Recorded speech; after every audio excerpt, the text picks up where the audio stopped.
Don Julito, cuando usted ve, y ha sido la preocupación que hiciéramos el cómic, porque yo me daba cuenta de que nosotros tenemos un problema serio, y es que las relaciones públicas, quien la tiene a nivel internacional con el tema histórico, es Haití, y siempre hablan de Haití. Entonces yo digo, pero mira, aquí yo tengo, esto es el hijo de Colón, Hernando de Colón, que fue el hombre que tuvo la biblioteca más grande en el siglo XVI.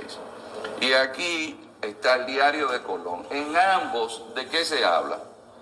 De que la isla se llamaba Babeque o Bohío. Pero usted encuentra en gobierno de países amigos que hablan de la isla como que se llama Haití. Es más, hay gente aquí que dicen que es Haití y no.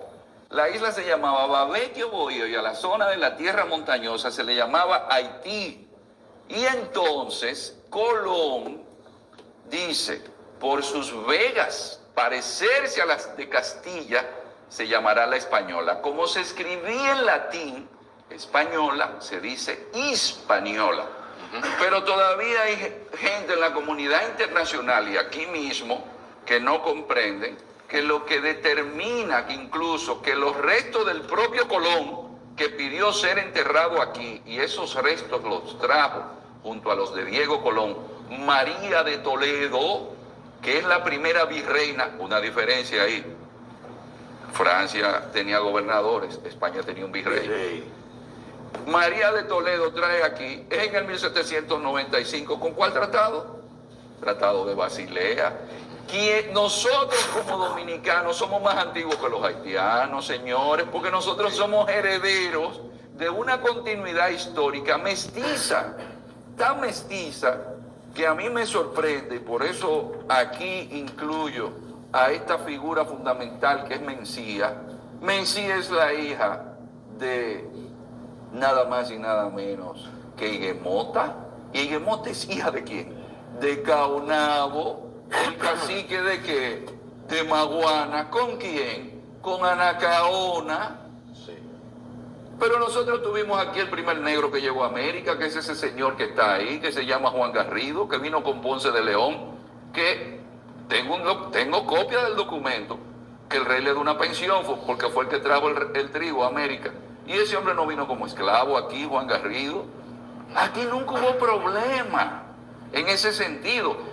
Y nosotros, por ejemplo, dejamos que sea México que diga que tuvo el primer mestizo, cuando México, según el propio Hernán Cortés, en la carta de relación a Carlos I, Miguelito Díaz Aux, hijo de Catalina, una taína que vivía aquí en Santo Domingo, con un español llamado Miguel Díaz de Aux el Viejo, estuvo en la conquista de México.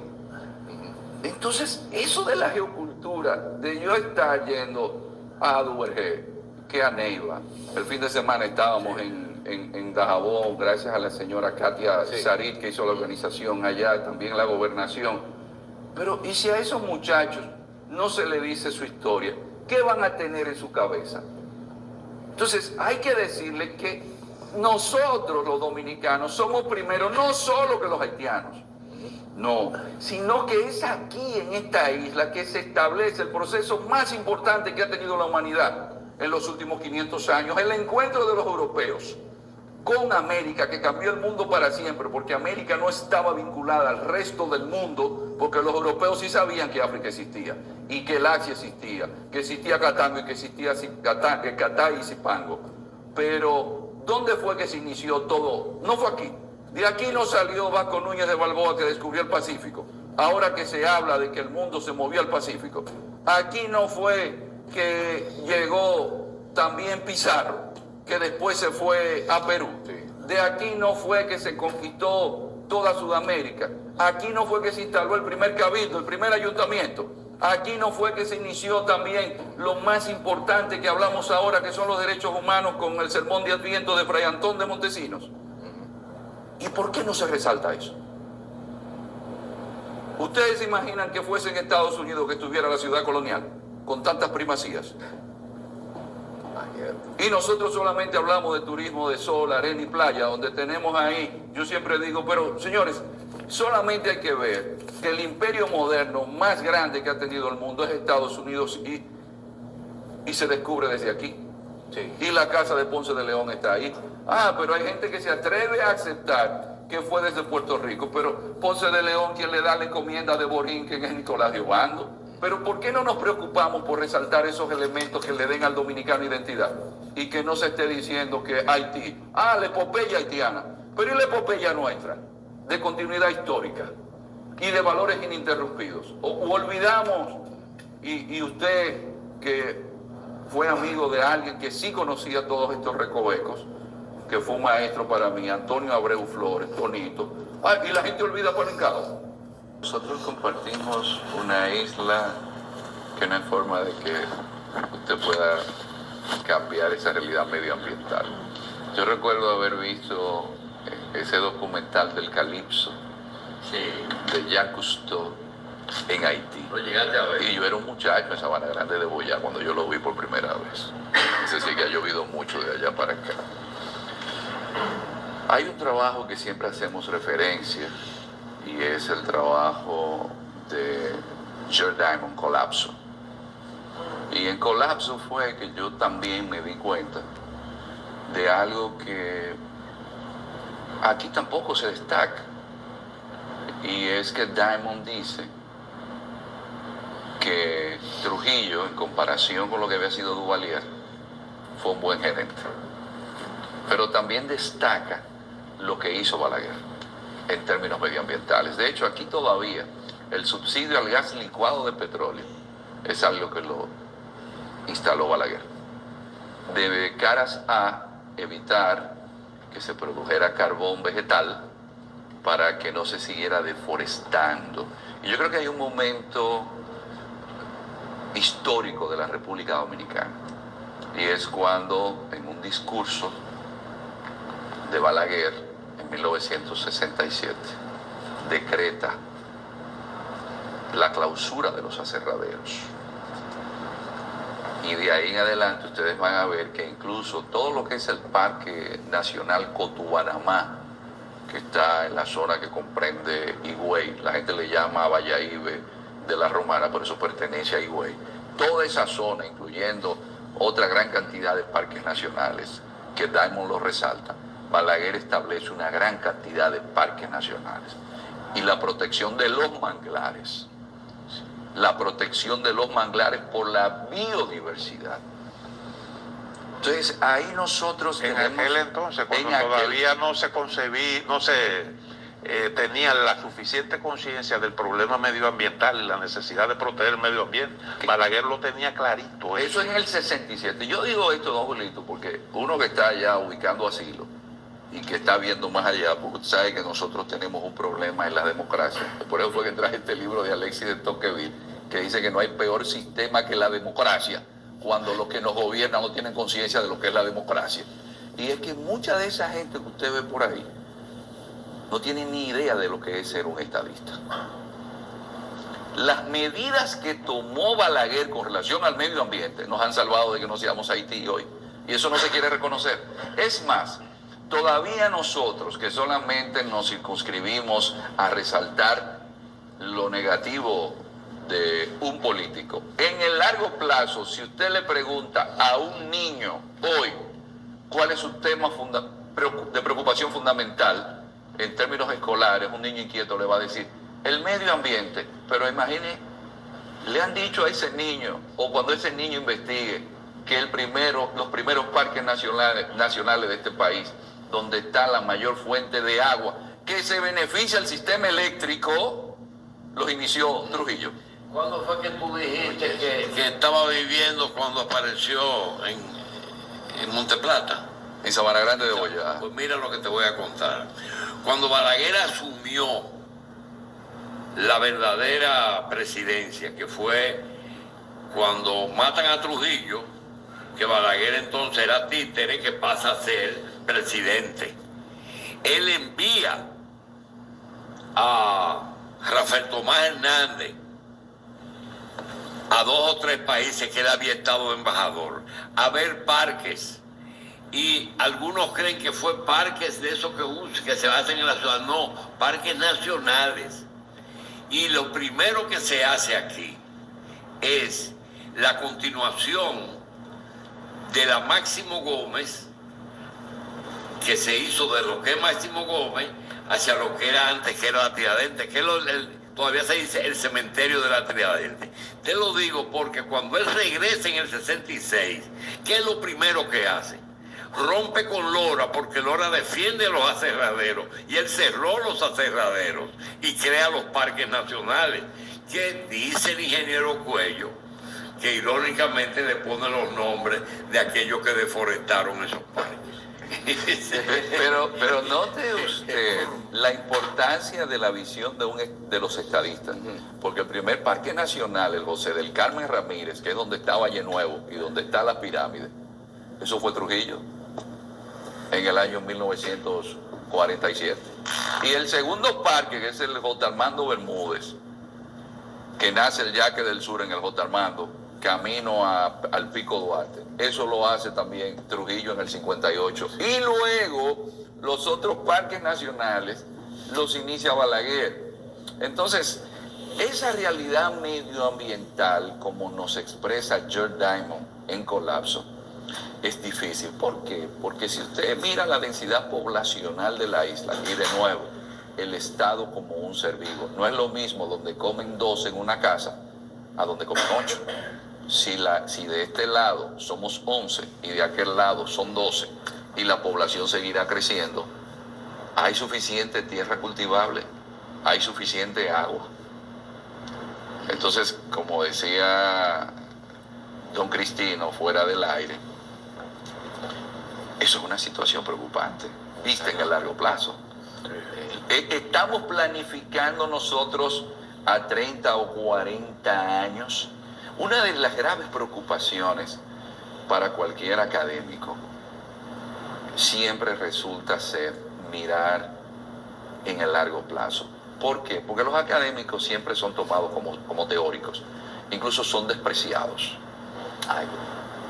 Porque los políticos siempre están pensando en las próximas elecciones, y no necesariamente en democracia usted tiene buenos políticos. ¿Por qué? Es evidencia que para usted ganar una candidatura, usted lo que necesita es dinero. Nadie consigue ni una regiduría si no tiene con qué hacer inversión para ganar. No es un tema de programa de gobierno, no es un tema de pensar en el país. Y por eso fue que me permití, porque mi tema de investigación de por más de 15 años es la democracia. Ajá. Y Alexis de Tocqueville llega a una conclusión y dice: no sé cómo explicarle a mis lectores que después de haber hecho este trabajo, porque estaba en contra de las revoluciones, me he encontrado que no hay algo peor que en una sociedad la gente esté aletargada y no piense en las transformaciones de esa sociedad. Estamos nosotros trabajando de cara a pensar en la herencia que le vamos a dejar a las futuras generaciones con la situación que tenemos. Es decir, esa élite política nos presenta en sus programas de gobierno con un tema que no es de un partido político, porque creo que aquí hay una equivocación. El problema haitiano no es un tema de un partido político, es un tema del Estado dominicano. Y es la política que debería tener el partido político más pequeño, es el que debería tener el más grande, porque todos deberían estar unidos con relación a ese tema. Porque esa es la espada de Damocles que le va a caer encima a todos, sin excepción. De hecho, yo no he visto, una de las cosas que yo no he visto mencionar la palabra política de Estado aquí en nada, en ninguna parte, en ningún partido, ningún político, ni siquiera en una ley. Es decir, quizás lo más parecido es la Estrategia Nacional de Desarrollo, que todavía está prácticamente es un enunciado, una declaración de intenciones, pero que no tiene, es una ley sin sanción por incumplimiento, inclusive. Yo creo que lo que debemos es sentarnos como sociedad y ser honestos. ¿Hasta qué punto el accionar de nuestros dirigentes políticos está acorde con la gravedad de una situación que es como una especie de un cáncer que ya empezó en un lado del cuerpo, pero que como lo que ha afectado son los dedos y yo no soy el dedo, eso a mí no me molesta mucho? Sí, eso es lo que... Entonces, estamos dándonos cuenta de que esa situación hace metástasis, de que mientras nosotros estamos diluyéndonos en asuntos inmediatos, el futuro del país nos urge y nos llama, de que estamos solos en esta situación. Nos estamos dando cuenta de que lo que ha venido sucediendo en Haití ha sido con la mirada indiferente de la comunidad internacional. Dijiste algo importante. Haití necesita un plan Marshall. Y yo la verdad es que veo como que hay la intención un poco de combatir la inseguridad que hay en Haití. Y yo me pregunto, ¿qué va a pasar en el largo plazo? Si usted ve cómo han evolucionado las cosas, cómo se han manejado los líderes haitianos en ese escenario que es el Consejo Presidencial, que se creó una especie de presidencia colegiada, cómo se privilegian los intereses personales, los intereses grupales, y el país que se está cayendo a pedazos no es una prioridad, hasta el punto de que, bueno, creo que hoy aparece la información de que como que se pusieron de acuerdo para escoger un primer ministro, pero la lucha interna ahí es una cosa tremenda. Y yo pregunto, bueno, ¿qué va a pasar en el largo plazo? Porque suponga que logramos estabilizar Haití, celebramos elecciones, pero hay un compromiso con la continuidad de ese proceso. Los haitianos, el liderazgo haitiano está realmente sintonizando con las necesidades del país. Y si hay algún tipo de planteamiento con respecto a eso, porque yo entiendo, ya tuvimos una experiencia, una misión que duró 14 años. Y desde que se retiró ahí comenzaron los problemas. Bueno, ya se veía cómo las Porque cosas... el tema no es solo seguridad. Exactamente. Es decir, se gastaron millones de dólares, pero el componente solamente era seguridad. Por eso lo del Plan Marshall, yo digo, es una cuestión sistémica. Usted tiene que invertir en infraestructuras, usted tiene que invertir, hablamos de democracia, pero la democracia es que la gente vaya y vote. Usted le compra el voto. Pero peor aún, en un país donde el 60% de la gente no tiene documentos para ir a votar, ¿cuál es la legitimidad? Ok, está bien, los menos. Pero hay asuntos estructurales que usted se pregunta y usted dice, pero si yo me voy epistemológicamente a lo que significa democracia, eso como que no me da democracia en un país que el 60% de la gente ni siquiera puede ir a votar. Y eso, que hay un asunto, don Cristino, que hay que tomar en consideración. Y la corrupción. Garantiza un grupo de notables que no vaya a haber corrupción en un país que la corrupción ha sido un tema endémico. Cuando yo veo el tema, se lo digo porque en una ocasión me decía un amigo que estábamos analizando un país de América Latina, y yo le decía, pero mira, cambió de gobierno, y me decía, no, los que van a llegar ahora se van a poner de acuerdo a ver si roban menos que los otros, pero al final del camino van a robar. Es decir, ¿de qué manera en estados de esta índole, estados totalmente fallidos, se puede manejar solos, sin una tutela? Hay una figura que, bueno, que es odiosa, pero que en su momento, en un conversatorio, en una peña que don Tonito Abreu tenía, usted recuerda que Tonito fue congresista y Tonito fue a Haití. Y después que él vino de Haití, algo que él resaltaba era que no había manera, y estoy hablando de hace muchos años, de que se saliera camino si no era con un fideicomiso. Eso no es posible, lo del fideicomiso, pero sin tutela de Estados Unidos o de organismos internacionales, en este caso de Estados Unidos, si dejamos solos o si se dejan solos a los haitianos, podrán resolver la situación. ¿Cuál ha sido el resultado desde la caída de Duvalier? Entonces, yo creo que es un tema de más de hacer conciencia y darnos cuenta que estamos planteando escenarios en Haití que no se corresponden con lo de un Estado funcional. Y si la élite política ha generado pandillas, entonces, oye, es evidente que solo no lo van a poder hacer. Usted ponía un ejemplo ominoso. Y eso es lo que en Haití tenemos. Por eso se necesita de una comunidad internacional que tenga un proyecto como si fuese un plan Marshall. Esa es la única salida que yo veo. Y si los notables que estén allí, que estén siendo monitoreados, porque un país donante no se va a sentir cómodo con saber que el dinero que donó se desapareció. Ahora, también hay ciertas hipocresías. Hay dos cosas que en su momento un político venezolano muy avesado, que era Carlos Andrés Pérez, decía que no se podían ocultar: la tos y la riqueza.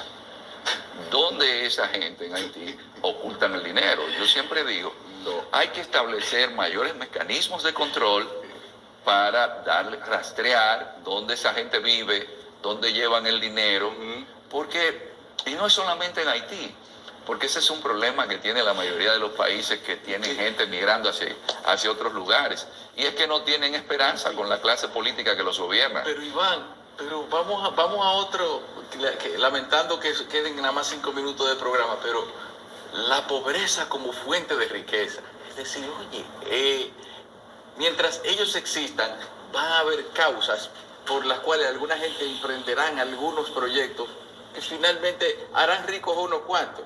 Porque, ¿quién fue que? Bueno, nuestro fallecido compañero Machi Costa nos decía, es que un haitiano le dice, oye, es que en tu país roban dinero. Sí, los políticos roban, sí, pero aquí se lo roban todo y allá roban y hacen algo, pero aquí roban y no se hace nada. Es decir, esa pobreza como pretexto para alguna gente enriquecerse, ¿no es quizás lo que ha llevado quizás a eternizarse un poquito esa situación de Haití?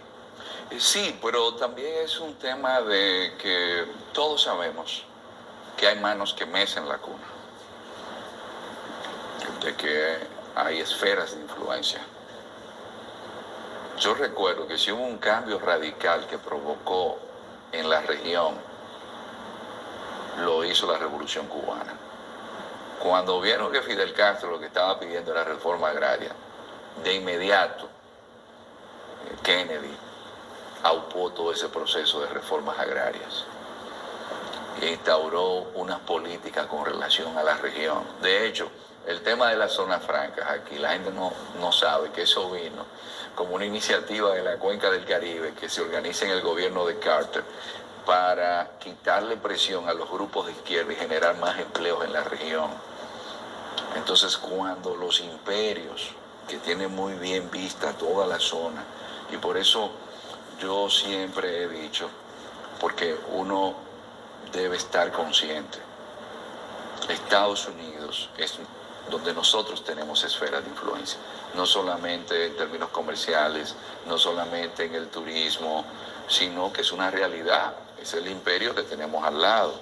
Ahora, Estados Unidos debe estar consciente, su élite política, de que la desgracia del pueblo haitiano podría convertirse luego en la desgracia de un pueblo como el dominicano, que demostró después del 65 que pudo dejar de lado sus diferencias y que ha tenido una democracia con sus altas y sus bajas, pero que es un ejemplo.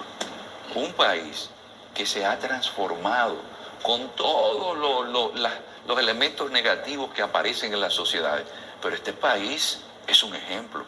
Entonces, ¿vamos a apostar al colapso de este lado?